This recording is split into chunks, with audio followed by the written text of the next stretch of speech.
कितीही प्रयत्न करा, काही गोष्टी आपल्यासाठी नाही म्हणजे नाहीच. कितीही प्रयत्न करा, मेहनत करा, स्वतःला बदलण्याचा आटापिटा करा, तरीही काही गोष्टी आपल्यासाठी नाही म्हणजे नाहीच. हे वाक्य ऐकायला नकारात्मक वाटू शकतं, पण मानसशास्त्र सांगतं, की हे वास्तव स्वीकारणं मानसिक आरोग्यासाठी खूप महत्त्वाचं असतं. आपल्याला लहानपणापासून शिकवलं जातं, की प्रयत्न केल्यावर सगळं शक्य होतं. प्रयत्न करा, हार मानू नका, चिकाटी ठेवा. हे बऱ्याच गोष्टींसाठी खरंही आहे. पण मानसशास्त्र असंही सांगतं, की प्रत्येक व्यक्तीच्या मर्यादा, क्षमता, स्वभाव, परिस्थिती आणि मानसिक रचना वेगळी असते. त्यामुळे सगळ्यांसाठी सगळंच योग्य असतं असं नाही. संशोधनानुसार सतत एखादी गोष्ट मिळवण्याचा अट्टाहास करणे आणि ती मिळत नसतानाही स्वतःलाच दोष देत राहणे यामुळे दडपण, चिंता आणि डिप्रेशन वाढू शकतो. याला कॉग्निटिव्ह रिजिडिटी म्हणजेच विचारांमध्ये अडकून पडणं असं म्हणतात. जेव्हा आपण एखाद्या गोष्टीला सोडायला तयार नसतो, तेव्हा आपलं मन सतत त्याच गोष्टीभोवती फिरत राहतं.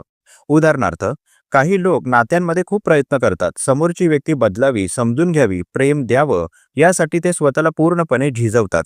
पण मानसशास्त्र सांगतं की जिथे आदर, सुरक्षितता आणि परस्पर समज नाही, तिथे कितीही प्रयत्न केले तरी समाधान मिळत नाही.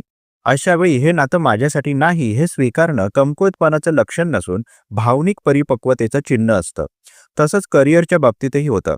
प्रत्येक व्यक्ती सगळ्याच क्षेत्रात यशस्वी होऊ शकत नाही. काहींची बुद्धिमत्ता ॲनालिटिकल असते, काहींची क्रिएटिव्ह, तर काही इमोशनली स्ट्रॉंग असतात, तर काही प्रॅक्टिकल.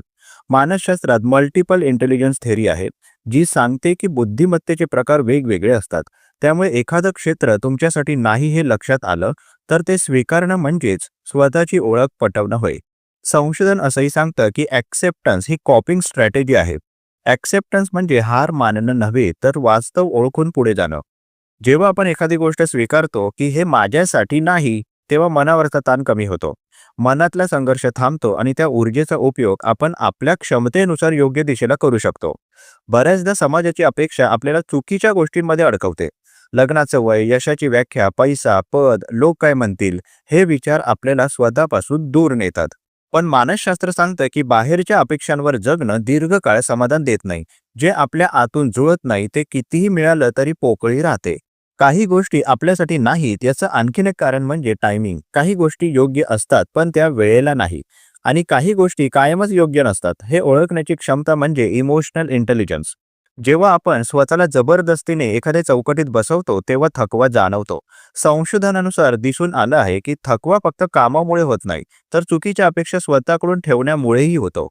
महत्वाचं म्हणजे हे माझ्यासाठी नाही असं म्हणताना स्वतःला कमी लेखू नका. हे अपयश नाही, हे सेल्फ अवेअरनेस आहे. प्रत्येक नाही मागे एक वेगळा हो लपलेला असतो, पण तो दिसण्यासाठी आधी चुकीच्या गोष्टी सोडाव्या लागतात. मानसशास्त्र असं सांगतं की जे लोक गोष्टी सोडू शकतात तेच लोक पुढे जाऊ शकतात. लेटिंग गो ही कमजोरी नाही, तर मानसिक ताकद आहे.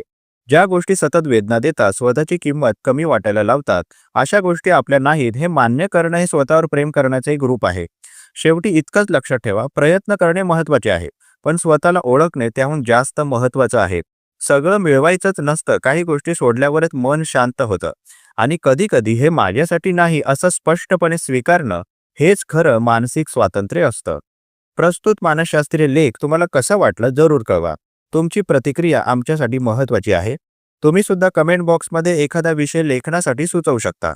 त्यावर लवकरात लवकर आम्ही व्हिडिओ प्रकाशित करण्याचा प्रयत्न करू.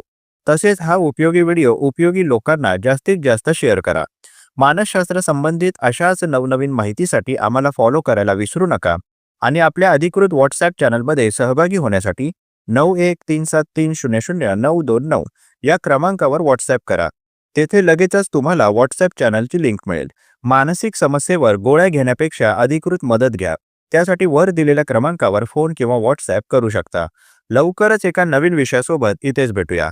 तूर्तास धन्यवाद.